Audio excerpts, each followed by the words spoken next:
Whether you're still in college or you just graduated, I want to give you 8 simple tips that will help you land your first job when you graduate. I know that finding a job fresh out of college isn't easy, even when they have those recruitment weeks where they invite all the employers in and they act like they're hiring tons of new grads. But the number of positions available compared to the size of the graduating class doesn't always lead to a guaranteed job for you and most everyone else. And additionally, most employers require some level of work experience. Now, if you're fortunate enough to have had internships all throughout college, that helps bridge the experience gap, but sometimes even that's not enough. So, how are you supposed to get experience to secure a job if no one will give you a job without experience? It's just the modern day chicken and egg problem, and in this video, I want to help you crack that egg.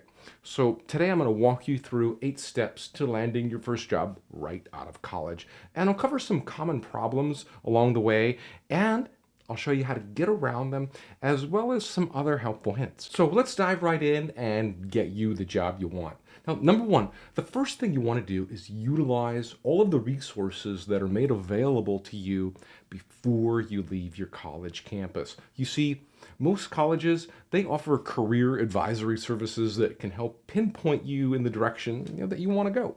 Though, some are better than others, but these guides are extremely valuable because they'll help you understand where you fit in within your industry. They work with local employers, so they get direct feedback from them on what kind of talent is needed in a particular industry. And that makes them the perfect resource to guide you, towards getting the job that you want. Now, they may also be able to give you access to internship opportunities where you can get crucial experience that many companies require.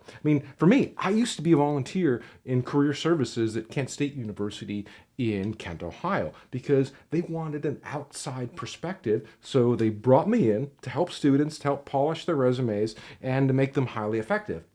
And that really helped students to focus on what was important to employers and greatly improve their candidacy overall. So I urge you to talk with your career services department and utilize all those resources. They're free to you. Okay? Let's move on. Next one. Number 2, you miss 100% of the shots that you don't take. And you've probably heard that before.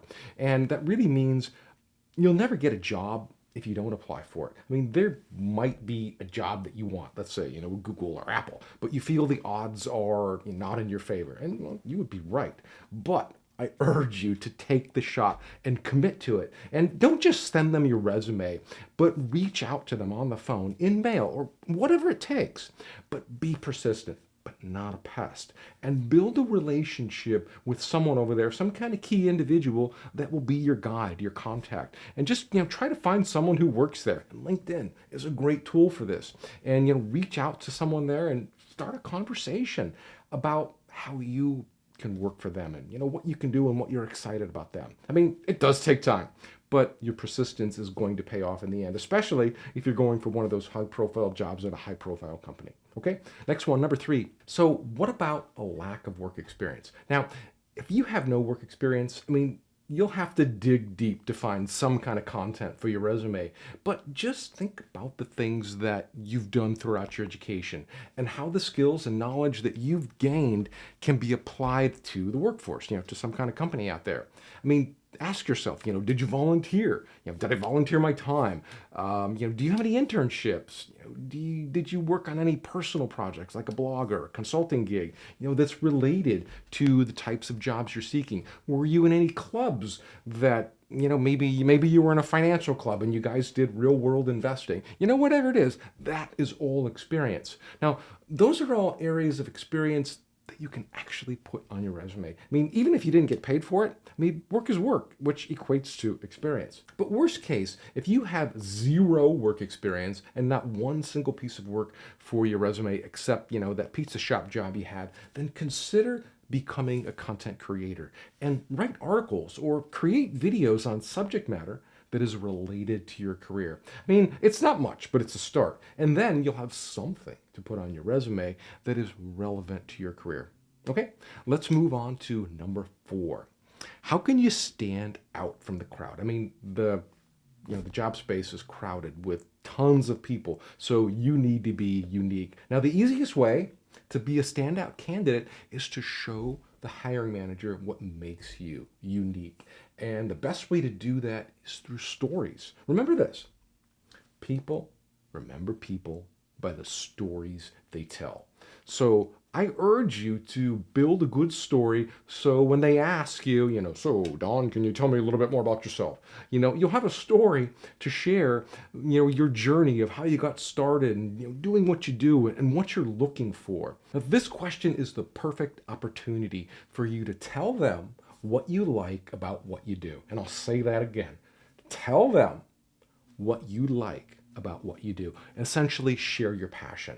Let them know what really interests you, why you do that. I mean, it's really powerful if you can tell a story that goes back to your childhood where you had a magic moment and, you knew you wanted to be a doctor or an engineer, a lawyer, or an astronaut, and then talk about the steps that you took to realize that goal. Those kinds of stories are gold. And I urge you to create yours, because when you have that story, that's going to be your standout story. That's what an employer is going to remember. They're going to remember when you talked, when you went back to when you were, 8 years old and decided you wanted to be an engineer or a lawyer or a doctor, whatever it is, and you walk them through the steps that you took. That story is going to have an impact on them, and it's going to stick with them, and they're going to remember you. That's the key.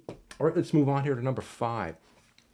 When you get an interview, ask questions. And I can't overstate this enough.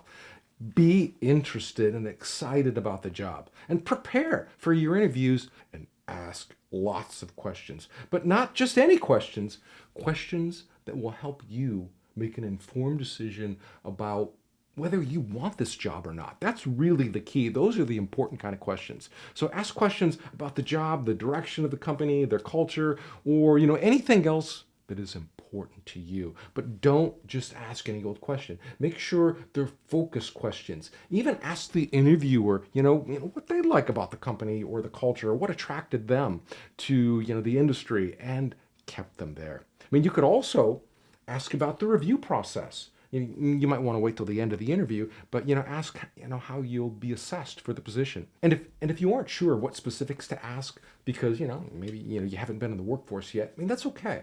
Ask about the industry or the challenges they foresee, or how the company plans to stay ahead of the competition. Those are all good kinds of questions to ask, and it shows that you're interested in them and what they do.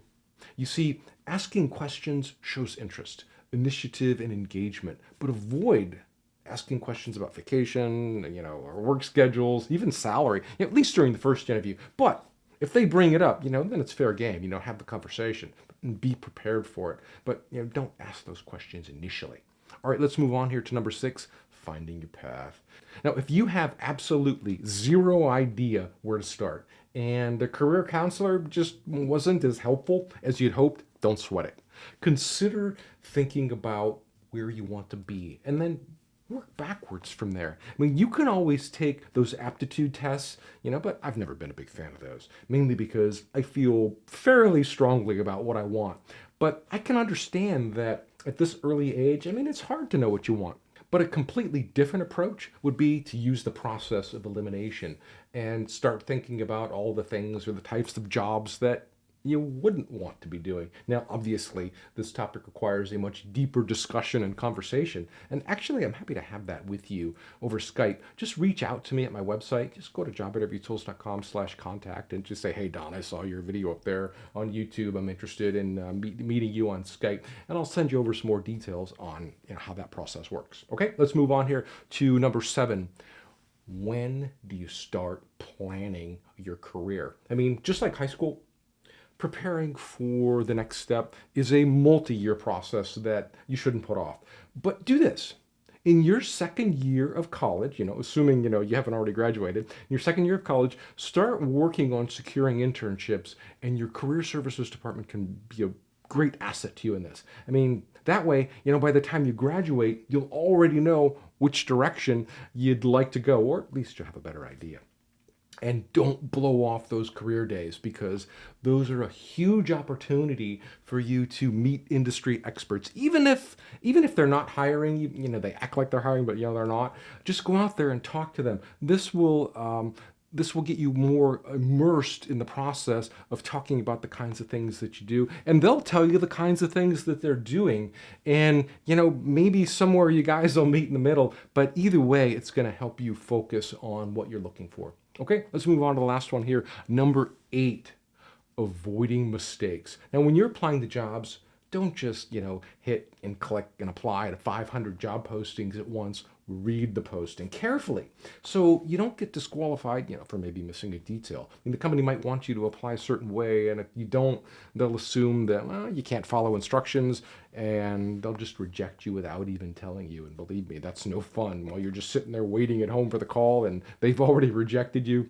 So when you do get the interview, and you will, always be on time, dress appropriately, just be your best.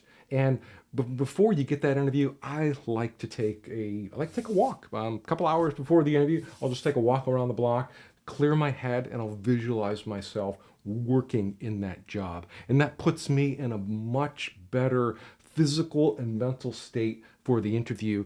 And that way the employer is more likely to see the better side of me, the more natural side of me than, the nervousy side. So that's really about all I have for you. Now, I want to say that this video was created for candidates who just graduated.